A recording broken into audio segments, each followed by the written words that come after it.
Obrigado. É uma honra estar com vocês hoje nessa formatura de uma das mais excelentes universidades do mundo. Verdade seja dita, eu nunca me formei na faculdade. Esta foi a vez na vida em que eu cheguei mais perto de uma formatura de faculdade. Hoje eu gostaria de contar para vocês 3 histórias da minha vida. É isso, não é grande coisa, só 3 histórias. A primeira história é sobre ligar os pontos. Eu deixei a Reed College depois dos primeiros 6 meses, mas então eu fiquei um tempo de 18 meses antes de eu realmente sair. Então, por que eu saí? Começou antes de eu nascer. Minha mãe biológica era uma jovem e solteira estudante de faculdade, e ela decidiu me colocar para adoção. Ela achava muito fortemente que eu deveria ser adotado por pessoas formadas, então tudo estava preparado para que quando eu nascesse, fosse adotado por um advogado e sua esposa. Exceto que quando eu apareci, eles decidiram no último minuto que na verdade eles queriam uma garota. Então meus pais adotivos, que estavam numa lista de espera, receberam uma ligação no meio da noite perguntando: "Nós temos um garoto inesperado, vocês o querem?" Eles disseram: "É claro." Minha mãe biológica mais tarde descobriu que minha mãe adotiva nunca se formou na faculdade e que meu pai adotivo nunca se formou no colégio, ensino médio. Ela se recusou a assinar os papéis finais da adoção. Ela só cedeu alguns meses depois, quando meus pais adotivos prometeram que um dia eu iria para a faculdade. Esse foi o começo na minha vida. E 17 anos depois eu fui para a faculdade. Mas, ingenuamente, eu escolhi uma faculdade quase tão cara quanto Stanford. E todas as economias dos meus pais de classe operária estavam sendo gastas na minha educação superior. Depois de 6 meses, eu não podia enxergar o valor daquilo, eu não tinha ideia do que queria fazer com minha vida, e nenhuma ideia de como a faculdade poderia me ajudar a descobrir. E lá estava eu, gastando todo o dinheiro que meus pais economizaram durante suas vidas inteiras. Então eu decidi sair e confiar que tudo ia acabar dando certo. Era bem assustador naquela época, mas olhando para trás foi uma das melhores decisões que eu já tomei. Assim que eu saí, eu pude parar de assistir às aulas obrigatórias que não me interessavam e comecei a assistir as que pareciam interessantes. Nem tudo foi tão romântico. Eu não tinha um dormitório, então eu dormia no chão do quarto dos amigos. Eu devolvia garrafas de Coca-Cola aos depósitos por 5 centavos para poder comprar comida, e eu andava 7 milhas através da cidade toda noite de domingo para pegar uma boa refeição semanal no templo Hare Krishna. Eu amava aquilo. E muito do que eu encontrei seguindo minha curiosidade e intuição se mostrou de valor incalculável mais tarde. Deixe-me dar um exemplo. A Reed College, naquele tempo, oferecia, quem sabe, a melhor instrução sobre caligrafia no país. Por todo o campus, cada pôster, cada etiqueta em cada gaveta apresentava uma bela caligrafia manual. Por eu ter saído e não ter que assistir às aulas normais, eu decidi tomar aulas de caligrafia para aprender a fazer aquilo. Eu aprendi sobre caracteres com e sem serifa, sobre a variação do espaço entre diferentes combinações de letras, sobre o que torna a grande tipografia grande. Era bonita, histórica, artisticamente sutil de uma maneira que a ciência não pode capturar. E eu achei aquilo fascinante. Nada disso tinha sequer um lampejo de aplicação prática na minha vida. Mas 10 anos depois, quando nós estávamos projetando o primeiro computador Macintosh, aquilo tudo voltou para mim. E nós colocamos tudo no Mac. Foi o primeiro computador com uma tipografia bonita. Se eu nunca tivesse entrado naquele simples curso da faculdade, o Mac nunca teria múltiplos tamanhos de letra ou fontes proporcionalmente espaçadas. E já que o Windows copiou o Mac, provavelmente nenhum computador pessoal teria.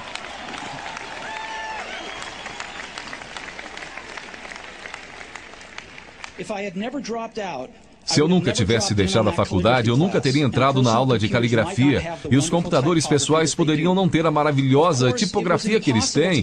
Claro que era impossível conectar os pontos.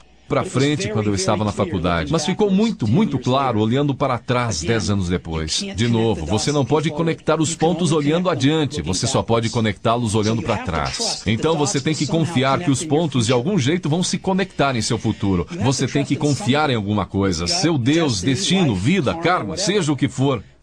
Porque acreditar que os pontos vão se ligar em um momento vai te dar confiança para seguir seu coração, mesmo que ele te leve para um caminho diferente do previsto. E isso fará toda a diferença.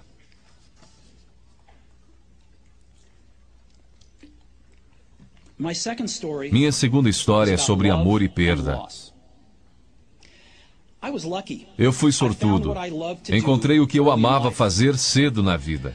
Woz e eu começamos a Apple na garagem dos meus pais quando eu tinha 20 anos. Nós trabalhamos duro e em 10 anos a Apple cresceu de apenas nós dois numa garagem para uma companhia de 2 bilhões de dólares com mais de 4 mil empregados. Nós acabávamos de lançar nossa maior criação, Macintosh, um ano antes, e eu fizera 30 anos. E então eu fui demitido. Como você pode ser demitido de uma empresa que você começou? Bem, conforme a Apple cresceu, nós contratamos alguém que eu achava muito talentoso para levar a empresa comigo. E no primeiro ano, mais ou menos, as coisas saíram bem. Mas então nossas visões do futuro começaram a divergir e eventualmente nós tivemos uma briga. Quando isso aconteceu, nosso quadro de diretores ficou do lado dele. Então, aos 30 anos, eu estava fora, e muito escandalosamente fora. O que tinha sido o foco de toda a minha vida adulta se foi, e isso me destruiu.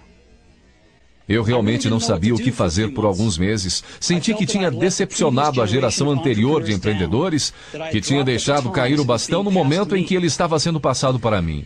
Eu encontrei David Packard e Bob Noyce e tentei me desculpar por ter estragado tudo daquela maneira. Foi um fracasso público e eu até mesmo pensei em deixar o vale. Mas alguma coisa lentamente começou a nascer em mim. Eu continuava amando o que eu fazia. As coisas que aconteceram com a Apple não mudaram isso em nada. Eu havia sido rejeitado, mas continuava amando. Foi quando decidi começar de novo. Não enxerguei isso na época, mas ser demitido da Apple foi a melhor coisa que podia ter acontecido para mim. O peso de ser vitorioso foi substituído pelo vazio de ser um iniciante outra vez, sem muita certeza sobre nada. Isso me deu liberdade para começar um dos períodos mais criativos da minha vida. Durante os 5 anos seguintes, criei uma companhia chamada Next, outra companhia chamada Pixar, e me apaixonei por uma mulher maravilhosa que se tornou minha esposa. Pixar fez o primeiro filme animado por computador, Toy Story, e é o estúdio de animação mais bem-sucedido do mundo. Em uma inacreditável guinada de eventos, a Apple comprou a Next. E eu voltei para a empresa, e a tecnologia que desenvolvemos nela está no coração do atual renascimento da Apple. E Lorraine e eu temos uma família maravilhosa. Tenho certeza de que nada disso teria acontecido se eu não tivesse sido demitido da Apple. Foi um remédio horrível, mas eu entendo que o paciente precisava. Às vezes, a vida bate com um tijolo na sua cabeça. Não perca a fé. Estou convencido de que a única coisa que me permitiu seguir adiante foi o meu amor pelo que fazia. Você tem que descobrir o que você ama. Isso é verdadeiro tanto para o seu trabalho quanto para com as pessoas que você ama. Seu trabalho vai preencher uma parte grande da sua vida. E a única maneira de ficar realmente satisfeito é fazer o que você acredita ser um ótimo trabalho. E a única maneira de fazer um excelente trabalho é amar o que você faz. Se você ainda não encontrou o que é, continue procurando. Não sossegue. Assim como todos os assuntos do coração, você saberá quando encontrar. E como em qualquer grande relacionamento, só fica melhor e melhor à medida que os anos passam. Então continue procurando até você achar. Não sossegue.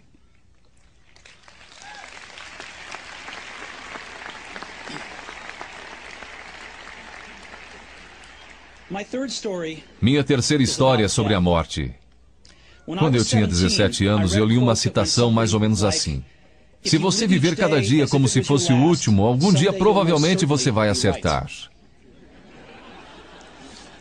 Aquilo me impressionou e desde então, nos últimos 33 anos, eu tenho olhado no espelho cada manhã e perguntado a mim mesmo, se hoje fosse o último dia da minha vida, eu ia querer fazer o que eu vou fazer hoje? E sempre que a resposta foi não, por vários dias seguidos, eu soube que eu tinha que mudar alguma coisa.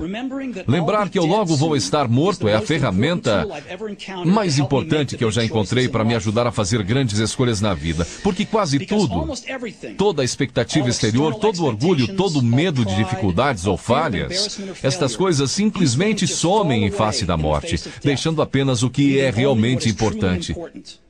Lembrar que você vai morrer é a melhor maneira que eu conheço para evitar a armadilha de achar que você tem algo a perder.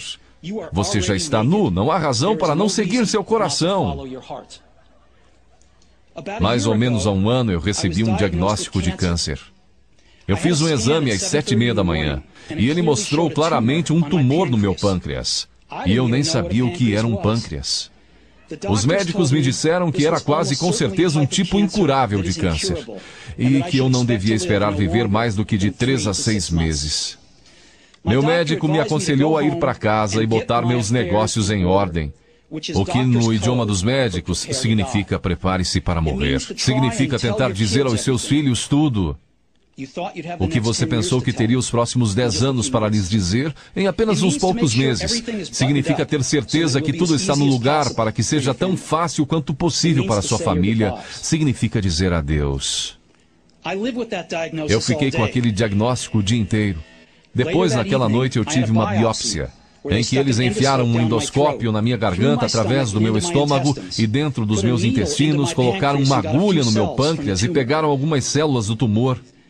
Eu estava sedado, mas minha esposa, que estava lá, me disse que quando eles viram as células no microscópio, os médicos começaram a chorar, porque descobriram que era uma forma muito rara de câncer pancreático que seria curável através de cirurgia. Eu fiz a cirurgia e hoje eu estou bem.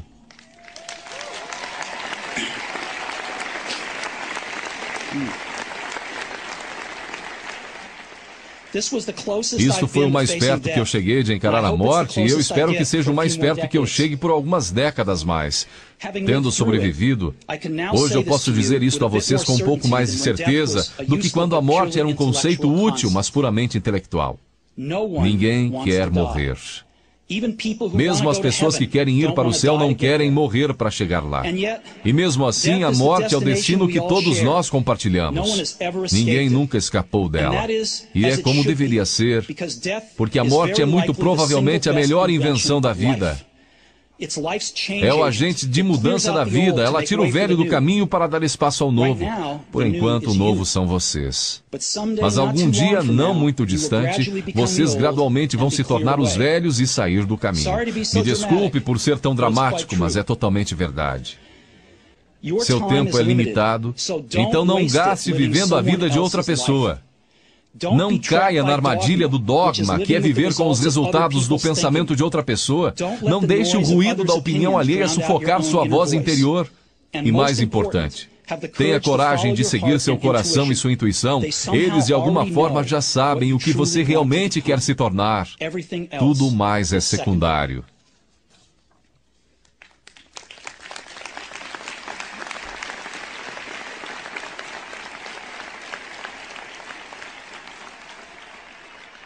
Quando eu era jovem, havia uma maravilhosa publicação chamada O Catálogo de Toda a Terra, que era uma das Bíblias da minha geração.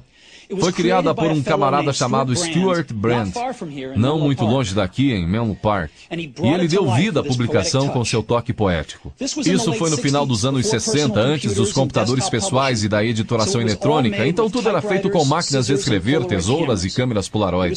Era tipo o Google formato brochura, 35 anos antes do Google aparecer. Era idealista e com abundância de recursos elegantes e ideias brilhantes. Stuart e sua equipe publicaram várias edições de O Catálogo de Toda a Terra, e então, quando seu papel estava cumprido, eles publicaram uma edição final. Era meados dos anos 70 e eu tinha a idade de vocês. Na contracapa da edição final havia uma fotografia do amanhecer em uma estradinha de terra, do tipo em que você poderia ficar pegando carona se você for aventureiro. Embaixo dela estavam as palavras Stay hungry, stay foolish. Era a mensagem de despedida deles ao sair do ar. Stay hungry, stay foolish. E eu tenho sempre desejado isso para mim mesmo. E agora, a vocês, se formarem para começar outra vez. Eu desejo isso a vocês. Stay hungry, stay foolish. Muito obrigado a todos vocês.